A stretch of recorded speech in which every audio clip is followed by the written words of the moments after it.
আজকে সর্বপ্রথম পদাবলী শ্রী গৌরাঙ্গের দুটি পদ, যার ধন সম্পদ সে জানে ভগবতী রসসার। শীতকালে রাত্রি শুরু করতেই অধিক রাত্রি হয়ে গেল, ঠিক আছে, কিন্তু মাথায় রাখবেন গৌরচন্দ্রিকা না গাইলে কিন্তু লীলা কথায় প্রবেশ করা যায় না। সর্বপ্রথমে কিন্তু গৌর কৃপা পেতে হয়, চৈতন্য কৃপা পেতে হয়, তবে কিন্তু কৃষ্ণ কৃপা। কারণ যদি গৌর না হইতো কেমনে হইতো, কেমনে ধরিত দি শ্রী রাধার মহিমা প্রেম রস সীমা জগতে জানাতো। তাই আগে কিন্তু চৈতন্য কৃপা পেতে হবে, তারপরে কিন্তু আমাদের কৃষ্ণ কৃপা।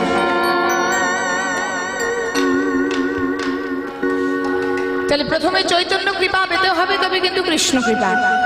তাহলে আমাদের সর্বপ্রথম কথা বলি শ্রী গৌরাঙ্গের দুটি পদ, যার ধন সম্পদ সে জানে ভগবতী রস সার। শ্রী গৌরাঙ্গে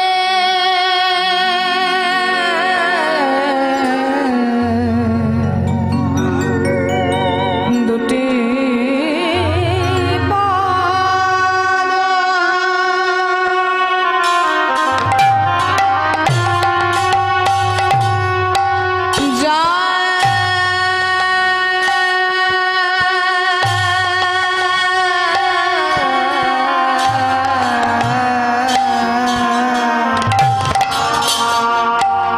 যারে ধন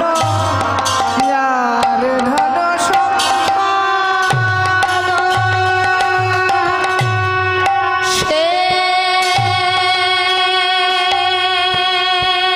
জানে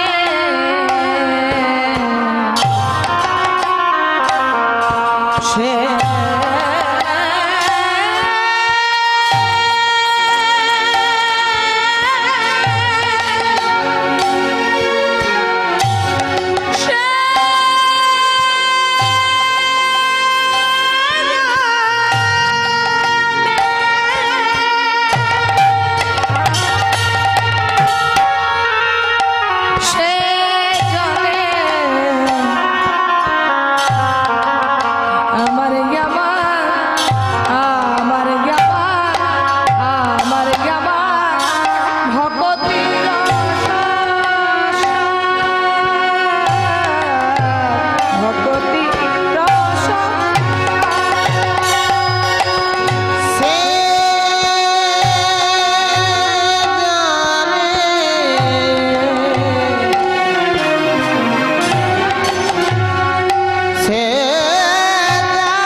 ভগবতী রস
করেছে গৌর চরণ তারাই তো জানে গো।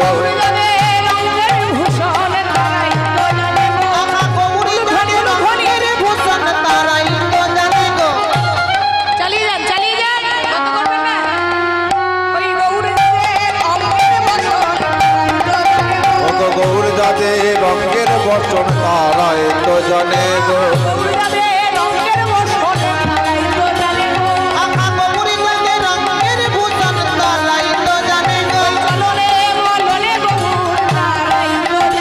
যাদের চলনে বলনে গৌর তারাই তো জানে গো।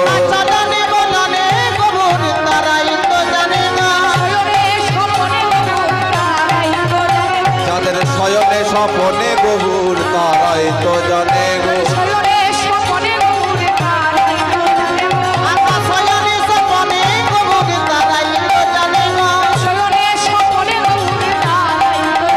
যাদের স্বজনে স্বপনে গৌর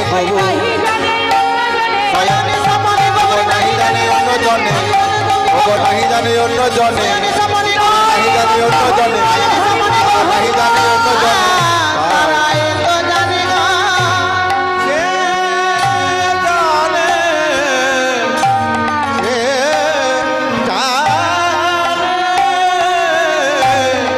ভক্তির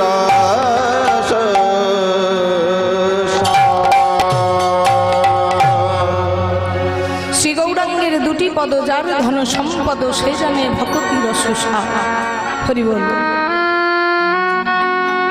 পতিত পাবন Gour Hari Chaitanya Mahaprabhu,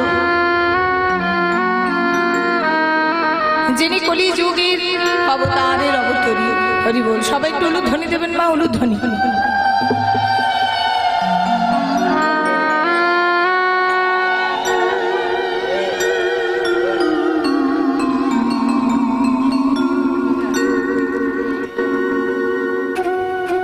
hello hello hello. আমরা শিল্পীকে বরণ করে নিচ্ছি। আমরা সবাই উলুধ্বনি দিন। বিরামপুর কালিঞ্জয় সেবা সমিতির পক্ষ থেকে আমরা মাননীয় নূপুর ব্যানার্জিকে আমরা বরণ করে নিচ্ছি। আপনারা সবাই উলুধ্বনি দিয়ে ওনাকে সংবর্ধনা দিন।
निताय जय राधे श्याम श्री गुरु ब्रह्मानंद निताय गौर हरि हरि बोल हरि बोल हरि बोल। श्रीमान चैतन्य महाप्रभु जिनि आजानुलंबित भुज कनक वदात संकीर्तनय कपितर कमलाय तत्स्व विश्वंभरो द्विजो वरो जुग धर्म पालो वंदे जगत प्रिय करो করুণার অবতার। চার যুগে ভগবান অবতার হয়ে এসেছেন, চার যুগেই আমাদের কৃপা হয়েছে। কিন্তু কলি যুগের ভগবান এসেছেন পতিতদেরকে উদ্ধার করার জন্য। মা কৃতে অধ্যায়তে কৃষ্ণ ত্রেতায়াং যজতে বখৈ তাপরি পরিচর্যনং কলো তদহরি সংকীর্তনাৎ। সত্য যুগের ভগবানকে যদি পেতে হতো মা, তাহলে কিন্তু আমাদের ধ্যান করতে হতো। ত্রেতা যুগের ভগবানকে পেতে হলে যাগযজ্ঞ করতে হতো, দাপরের ভগবানকে পেতে হলে পূজা অর্চনা করতে হতো।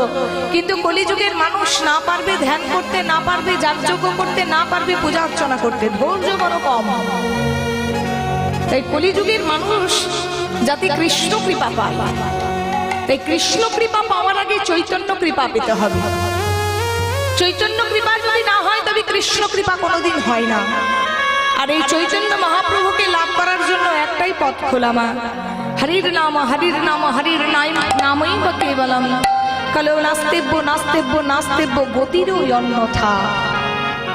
হরিনাম কৃষ্ণ নাম ছাড়া গতি নাই, গতি নাই, গতি নাই। কৃষ্ণ নাম ছাড়া গতি নাই। কিসের গতি মা? দেখুন, যতগুলো মানুষ আপনারা বসে আছেন কীর্তন শুনছেন, আমরা কীর্তন গাইছি, সবার কিন্তু একটাই উদ্দেশ্য, কিভাবে নিজেদের ভালো থাকা যায়। এটাই তো চান নাকি? কীর্তন যে শুনতে এসেছেন আপনারাও একটা উদ্দেশ্য নিয়ে এসেছেন, আমরাও গাইতে এসেছি একটা উদ্দেশ্য নিয়ে গাইতে এসেছি। তাহলে ভগবান শ্রীকৃষ্ণের কৃপা পাওয়ার জন্য এখানে এসেছি। কৃপাটা পাওয়ার একটাই কারণ, সেটা হচ্ছে কি করে নিজেদের ভালো থাকা যায়। হরি বল। আচ্ছা, আমাদের মতন যারা মূর্খ, আমার মতন, তাদের কাছে ভালো থাকা মানে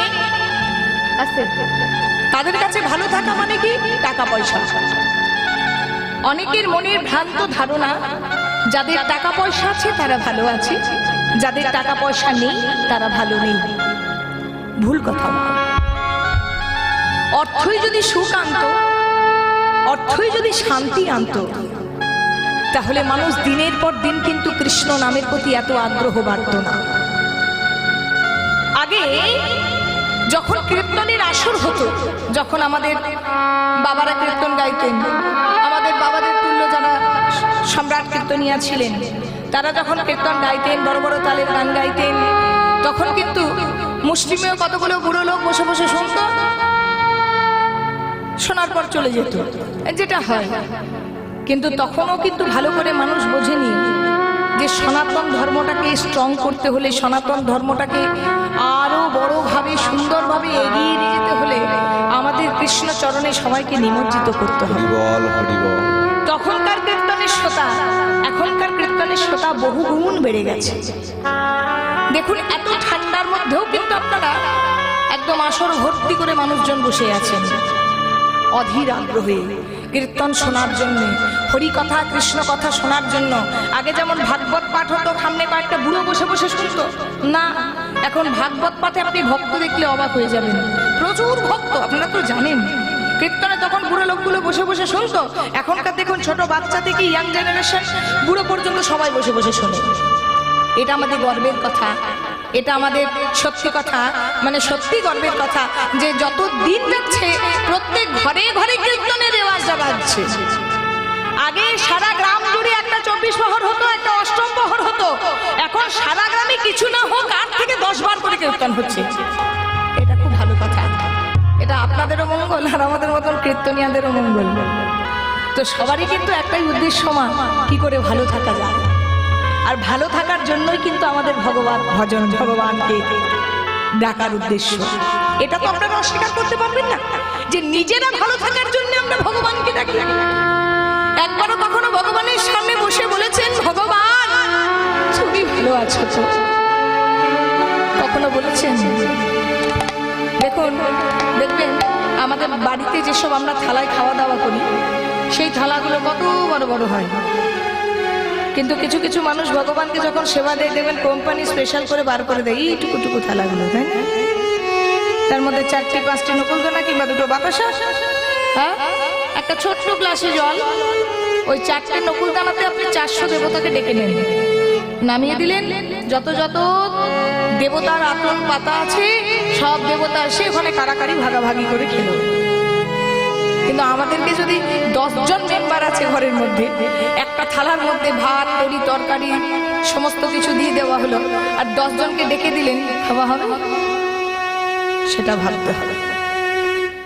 গোপালকে কোলে নিয়ে ঘুরে বেড়ালে গোপালের প্রতি ভালোবাসা হয় না।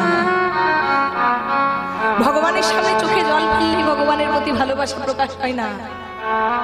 ভগবানের সামনে আপনি কি কারণে চোখের জলটা ফেলছেন সেটা দেখতে হবে। যদি নিজের জন্য চোখের জল ফেলেন, সে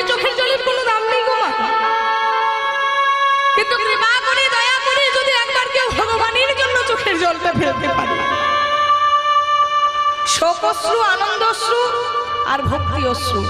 দেখবেন মনে যখন দুঃখ হয়, ব্যথা হয়, একটা চোখের জল পড়ে, তখন তো সবাই জানেন কষ্টেতে গড়গড় করে চোখে জল বেরোয়।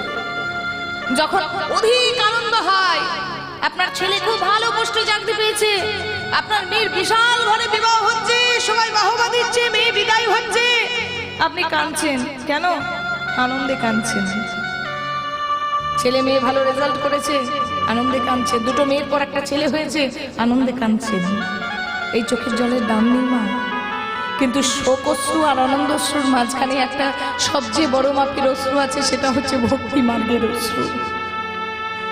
যদি কোনো কারণবশত, কৃপাবশত একবার কোনো ভক্তির নয়ন দিয়ে মা গড়িয়ে পড়ে, ভগবান বলেছে আমাকে ভালোবাসতে হলে নিজের সম্পত্তি দিয়ে ভালোবাসো, তবে আমি তোমাদের কাছে এগিয়ে যাব। আপনি যদি ভগবানকে বলেন একটা সোনার হার দেবো, একটা সোনার বাঁশি দেবো, একটা সোনার মুকুট দেবো, কোনোটাই আমাদের দেওয়া হবে না। কারণ এই জগতে যাবতীয় আমাদের চারিপাশে যা কিছু আছে, কোনোটাই কিন্তু আমাদের নয় মা। কোনোটা আমরা নিয়ে আসিনি, কোনোটা আমরা নিয়েও যাব না। খালি দুদিনের খেলায় মাতোয়ানা হয়ে আমরা চলে এসেছি। খেলনাগুলো নিয়ে খেলবো, আবার খেলনা পড়ে রয়ে যাবে, খেলার সাথে পড়ে রয়ে যাবে, চলে যেতে হবে। এই যে একটা রঙ্গমঞ্চ ভূমি, এই যে দেখছেন একটা স্টেজ, আমরা 3 ঘন্টার জন্য স্টেজে অভিনয় করতে এসেছি, শুধুমাত্র অভিনয়। এই অভিনয়ের মাঝে আপনাদের মতো কত মানুষের সঙ্গে আমার পরিচয় হলো, কত হাসবো, কত গাইবো, কত নাচবো, কত গল্প করব, কত কাঁদবো, আবার 3 ঘন্টা সময় হবে আপন বাসায় ফিরে যাব।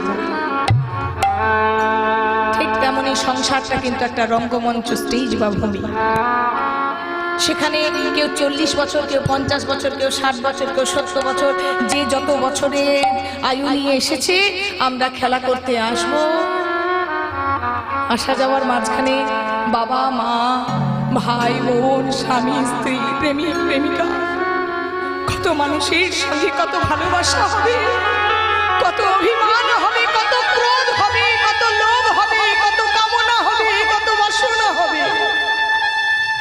সময় হবে মা, আপনাকে কেউ ধরে রাখতে পারবে না। খেলনাও পড়ে রইবে, খেলার সাথীও পড়ে রইবে, যাদের সঙ্গে এতদিন খেলা করলে, যাদেরকে নিয়ে আমার আমার আমার আমার করে রইলে, যাদেরকে নিয়ে আমরা আবেগে ভেসে গেলাম, সারা জীবন প্রকৃত কর্মটা কি সেটা ভুলে গেলাম। শেষের দিনে আমাদের সঙ্গে কিন্তু কেউ যাবে না। জন্ম হোক যথা তথা, কর্ম করো ভালো। মাগো, কারো দিকে তাকিয়ে লাভ নেই। কে কতটা ভালো আছে, কার কতটা নাম যশ খ্যাতি হচ্ছে, কার কতটা অর্থ হচ্ছে, জানতে হবে সে ততটাই ভগবানকে দিয়ে এসেছে। না দিলে যে পাওয়া যায় না গো মা, ভগবানকে যে আগে দিতে হবে। ভগবানের বিচারের কাঁটা সব সময় সমান। ভগবানের বিচারে ভগবান নিজেকে পর্যন্ত ছাড়েনি, নিজের মা বাবাকে পর্যন্ত ছাড়েনি। তার বিচারে যে পাপ করবে তাকে সইতেই হবে তার ফল। হরিবল হরিবল। কারণ পাপ ছাড়ে না বাপকে। তুমি যদি পূর্ণ করো তোমার ফল পাবে, তুমি যদি পাপ করো তারও ফল পাবে। দৈবকী ছিলেন ভগবান কৃষ্ণের মা গো, ভগবান কৃষ্ণের মা। তাহলে ভগবানের মা মানে তো সাবসিডি পাওয়া দরকার, কি বলেন? কি গো, ভগবানের মা মানে তো সাবসিডি পাওয়া দরকার। তার মতো জগতে সুখী কে আছে? ভগবান আমাদের কাছেই এলো না, আর ভগবানকে যে গর্বে ধারণ করলো তার মানে সে খুব ভালো থাকবে। কোথায় ভালো ছিল বলুন তো? ভালো ছিল কারাগারে অবরুদ্ধ অবস্থায় ছিল। কারাগারে কাঁদতে কাঁদতে আগের 7টি সন্তানকে চোখের সামনে মৃত দেখতে হয়েছে। এখনকার কলিযুগে কত কত মাও সন্তান হারা হয়। সেই মারা নিজেরা ভাবে আমরা হয়তো এমন পাপ করেছি যার জন্য কিন্তু আমার কোলের সন্তান চলে গেল। কিন্তু মনে রাখবেন, ভগবানের মা তো চোখের সামনে মরা ছেলে মেয়েগুলোকে দেখতে হয়েছিল। অষ্টম গর্ভে ভগবান কৃষ্ণ জন্ম নিলেন।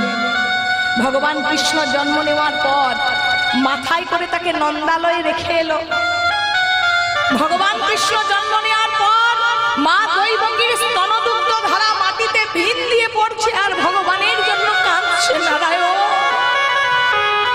নারায়ণ, শুনেছি তুমি নাকি দয়াময়, কৃপাময়, করুণাময়, তুমি ভক্তবৎসল, তুমি আমার গর্ভে এসে তুমি আমার চোখে জল ফেললে। নারায়ণ, আমি এমন কি কর্ম করলাম যে তুমি আমায় ছেড়ে তোমার পিতাকে ছেড়ে তুমি বহু দূর চলে গেলে?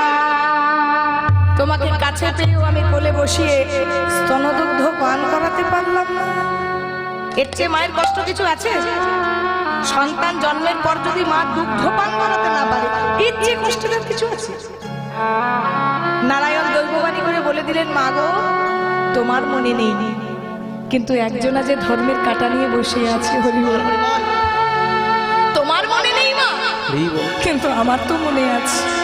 মনে পড়ে সেই দিনের কথা, যে দিনে কৈশল্যা সোনার বাটি করে দুঃখ নিয়ে রামচন্দ্রের মুখের সামনে এলো।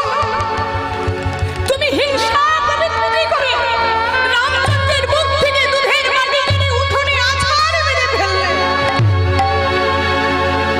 দেখো মা, দেখো, একদিন তুমি ক্রোধের বশে সন্তানের মুখ থেকে দুধের বাটি কেড়ে মাটিতে ফেলেছিলে। আজকে সেই পাপের ফল তুমি ভোগ করছো। তোমার সন্তানই ভগবান হওয়া সত্ত্বেও তুমি তোমার স্তনদুগ্ধ সন্তানকে পান করাতে পারছো না।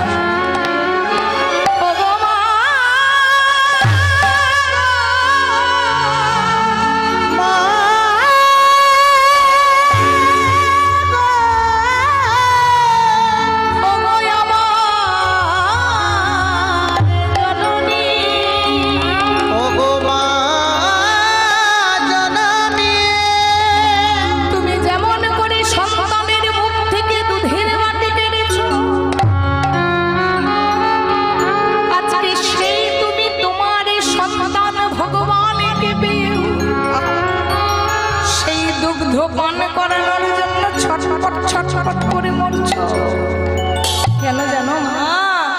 নিজের নিজের কর্মফল সবাইকেই ভোগ করতে হবে। ভগবান কৃষ্ণ সুগ্রীবের সাথে মিতালি পাকিয়ে বালিকে হত্যা করে দিল। ভগবান রামচন্দ্র যখন হত্যা করলো বালিকে, ভগবান নিজেও বুঝে গেল আমি নিজে পাপ করলাম। বালিপুত্র অঙ্গদ যখন রামচন্দ্রকে ধনুর্বাণ তুলে মারতে যাচ্ছে, বলছে দাঁড়াও দাঁড়াও, এ জন্মে তুমি প্রতিশোধ নিও না। এ জন্মে প্রতিশোধ নিলে আমার লীলা খেলা কেউ বুঝতে পারবে না। প্রতিশোধ নিলে আগামী দাপর যুগে যখন আমি হব কৃষ্ণ আর তুমি হবে জরা। মা গান্ধারী অভিশাপ দিল কুরুক্ষেত্রে যুদ্ধের পর, বলে রে কৃষ্ণ, তুইও তো কোনো মায়ের সন্তান রে বাবা। আমি এমন কি পাপ করেছিলাম যে আমার চোখের সামনে 100টা সন্তানকে মরতে দেখতে হলো? আমি তোকেও অভিশাপ দিচ্ছি কৃষ্ণ। সন্তান হারা মায়ের যে কতখানি কষ্ট তুই না বুঝে তুই আমায় এমন ভাবে কষ্ট দিলি কৃষ্ণ। তুই হচ্ছে সন্তানধারী, তোর যদুবংশ ধ্বংস হয়ে যাবে। হরি বল, হরি বল। কৃষ্ণ মাথাটা নত করে দিল। সবই কৃষ্ণের খেলা। যদি গান্ধারী মা অভিশাপ না দিত, জেঠাই মা অভিশাপ না দিত, তবে তো কৃষ্ণকে কেউ মারতে পারতো না। পারত? জরাব্যাধ কৃষ্ণের চরণের তলে বাণ নিক্ষেপ করলো মা। প্রত্যেকটা যুগে যুগে কর্মফল পেয়ে এসেছে। আমরা দেখবেন বৃথা এ ওর দেখি আর মনে মনে ভাবি সবাই এ জগতে ভালো আছে, আমি কেন ভালো নেই। আপনাদেরকে সর্বপ্রথম একটা কথা বলি, আমি কীর্তনিয়া মানে আপনাদেরকে জ্ঞান দিয়ে চলে যাব না। আপনি আচরি ধর্ম অপরে শেখাই, নিজে না আচরিলে অপরে শেখানো না যায়। আমি নিজেই যদি আচরণ না করি আপনাদেরকে শিক্ষা দিলে আমার নিজের পাপ হবে। সর্বপ্রথম দেখুন মা, এ জগতে ভগবানকে পেতে হলে অনেক নিয়ম। ভগবানকে পেতে হলে বহু বাধা অতিক্রম করতে হবে, বহু বহু বহু জন্মের কোটি কোটি জন্মের স্বীকৃতি দরকার হয়, আবার কেউ বা এক জন্মের স্বীকৃতিতে পায়। নিজেকে ভালো রাখতে হলে, ভগবানকে ভালো রাখতে হলে সর্বপ্রথম পদ্ধতি হচ্ছে নিজের মনটাকে পরিষ্কার করা। ভগবান কিন্তু এই মনের মধ্যেই ধরা দেয়। ভগবান সর্বপ্রথম সেই ভক্তকে ভালোবাসে যে জন্য আমার শিশু প্রকৃতি, শিশু সুলভ মন নিয়ে আমার ভগবানকে ডাকে। ভগবানের সামনে বসে ভগবানকে একটা কথাই বলতে হবে, প্রভু তুমি যেন তোমার কৃপা থেকে বঞ্চিত করো না। ভগবানের কাছে চাইলে যেটা পাওয়া যায় বাবা, সেটা তাকে সীমার মধ্যে, আর যেটা না চাইতে পাওয়া যায় সেটা আবার ভক্তি রাখার জায়গা থাকে। আর আমরা যারা মূর্খ, যারা বোকা, তারা ভগবানের কাছে টাকা দাও, পয়সা দাও, আমার বাড়ি দাও, গাড়ি দাও, নারী দাও, সুন্দর স্বামী দাও, সুন্দর স্ত্রী দাও, ছেলে দাও, মেয়ে দাও, এইভাবে চাই। কিন্তু মাথায় রাখবেন, চাইলে সেটা সেবার মধ্যে থাকে, আর না চাইতে যেটা ভগবান দিয়ে দেয় সেটা আবার ভক্তে রাখার জায়গা থাকে না। ছোট্ট আপনাদেরকে একটা শিক্ষামূলক কথা বলি। একদিন এক রাজা তার রাজ্যটাকে পরিদর্শনে বেরিয়েছে হাতির পিঠে চড়ে। তো হঠাৎ করে মা রাজার দামি পোশাক থেকে একটা সোনার বোতাম খুলে মাটিতে পড়ে গেছে। তো রাজা যদি ছেঁড়া ওই জামা পরে, ছেঁড়া পোশাক পরে ঘুরে বেড়ায় তাহলে কি শোভা পায় না? মন্ত্রী মশাই বলছে, মহারাজ আপনি এক্ষুনি শীঘ্রই হাতির পিঠ থেকে নামুন। ওই দেখুন বাজারে একটা দর্জি বসে রয়েছে, একটা চালার মধ্যে, গরিব হোক আর ধনী হোক, দর্জি তো বটে, সেলাই তো করে, চলুন আপনি ওখানে গিয়ে বসবেন, তাড়াতাড়ি আপনার পোশাকটা একটু সেলাই করিয়ে নেব। মহারাজ তাই করলেন, তাড়াতাড়ি পোশাকটা সেলাই করাতে গেলেন। আর দেখবেন গরিব ঘরে যদি কোনো ধনী মানুষ আসে, গরিব মানুষ ছটফট করে কিভাবে তাকে আপ্যায়ন করব। গরিব দর্জি তার দরজায় এসেছে, তার দোকানে এসেছে, এই রাজ্যের রাজা মহারাজকে কোথায় বসতে দেবে, কি সেবা দেবে। আরে বাবা, মহারাজ মহারাজ আসুন আসুন আসুন, বসতে দিয়েছে। এবার তাড়াতাড়ি সুন্দরভাবে নিপুণভাবে সেলাই করে দিয়েছে। সেলাই করানোর পর এবারে মহারাজ বলছে, আচ্ছা এই যে দর্জি মশাই, বলছে আপনি যে সেলাই করে দিলেন তো আপনার পারিশ্রমিকটা কত? দর্জি বাটা চিন্তায় পড়ে গেছে, হাই হাই আমি কি বলবো রে বাবা, এইটুকু একটা বোতাম সেলাই করলাম, 2 পয়সারও সুতো লাগেনি। এখন যদি মুখ ফুটে বলি 2 পয়সা লেগেছে, বলবি বাবা আমারই খাচ্ছে, আমারই পড়ছে, আবার 2 পয়সাটাও মুখ ফুটে চাইছে। আবার যদি বলি মহারাজ 2 টাকা লাগবে, তো মহারাজ আমাকে বলবে বাবা দর্জির লোভ দেখো, 2 পয়সা সুতো দিয়ে 2 টাকা চাইছে। আবার যদি বলি মহারাজ কিছু লাগবে না, আবার বলবে আমি রাজা, তুই গরিব দর্জি, আমায় দয়া দেখাচ্ছিস। গরিবের হয়ে যত জ্বালা। এখন কি করি টেনশন নিয়ে গেছে। দেখবেন প্রতিটা মানুষের চিন্তা কিন্তু সব সময় আছে, একটা চিন্তা যাবে আর একটা চিন্তা টক করবে, মানে আপনার দরজায় দাঁড়িয়ে থাকবে। চিন্তা ছাড়া এখনো দেখুন আপনারা কীর্তন শুনছেন, কেউ না কেউ ঠিক নিজের চিন্তায় মগ্ন আছেন। আমি কীর্তন গাইছি, আমিও কিন্তু কোনো টেনশনে মগ্ন আছি। আরে বাবা, ছোট হোক বড় হোক, চিন্তা কিন্তু মাথায় ঢুকে আছে। সবাই ভালো করে ভেবে রাখুন, আমার গানটা নিয়েও তো একটা চিন্তা থাকতে পারে। কে জানে বাবা এখানে মানুষের আমার গানটা কেমন লাগবে। আমি বলছি না সবসময় সংসারের চিন্তা, আপনাদের মনে চিন্তা হতে পারে ঠান্ডায় বসে আছি, কাল যদি আবার সর্দি কাশি হয়। সবসময় খারাপটা ভাবা তো উচিত নয়, একটু ভালোটা ভাবতে হয়। তো টেনশন লেনে কে লিয়ে হ্যাঁ, টেনশন দেনে কে লিয়ে হয়। টেনশন নেবার নয়, টেনশন দিতে হয়। তো আমরা হচ্ছে সবচেয়ে বোকা, ভাবছো বসে চলবে কিসে, তুমি ভাববার কে, আর যিনি ভাববার তিনি ভাবছেন তুমি ভাবো। যারা বোকা হয় তারা ভেবে চিন্তা একটা টাকা ধরায়।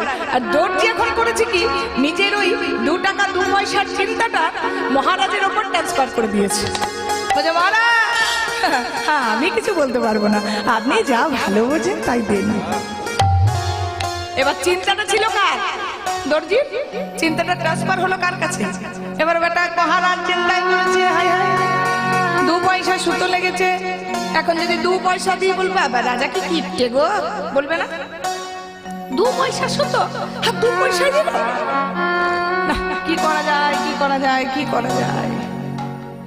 ঠিক আছে, এমন কিছু দিতে হবে যাতে আমাকে সবাই করতালি দেয়। এই যে মন্ত্রী এদিকে এসো। হ্যাঁ বলুন মহারাজ। বলছি শোনো, আমার অসময়ে তো সাহায্য করেছে, আমার খুব সুন্দর নিপুণভাবে বোতামটা সেলাই করেছে, তাহলে তুমি এক কাজ করো, একখানা গ্রাম এই দর্জির নামে লিখে দাও। নিতাই গৌর হরি বল।